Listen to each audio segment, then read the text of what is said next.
హదీస్లో ప్రియప్రవక్త సల్లల్లాహు అలైహి వసల్లం గారు అంటున్నారు, షహరు రమదాన షహరుల్లా వ షహరు షాబాన షహరి వ షాబానుల్ ముతహరు వ రమజానుల్ ముకఫిరు. ఇది కంజుల్ ఉమ్మాల్లో ఈ హదీస్ ఉంది. దీని అర్థం ఏమిటంటే రంజాను నెలను అల్లా నెలగా చెప్పడం జరిగింది ఈ హదీస్లో. ఇంతకుముందు నెల రజబ్ను అల్లా నెలగా చెప్పడం జరిగింది. మరొక హదీసులో మొహరంను అల్లా నెలగా చెప్పడం జరిగింది. ఇలా వేరు పదాలతో వచ్చినాయి కాబట్టి వీటిని చాలామంది ఒప్పుకోరు.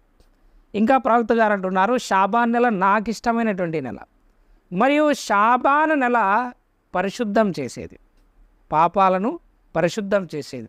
రమజాన్ నెల పాపాలను తుడిచివేసేది, అంతం చేసేది. ఇందులో మనిషి పరిశుద్ధం అవడానికి ప్రయత్నం చేస్తాడు తన ఆమాల ద్వారా. రంజాన్లో ఉపవాసాలు ఉంటే అతని పాపాలన్నీ ఏమవుతాయి, తుడిచిపెట్టుకొని పోతాయి.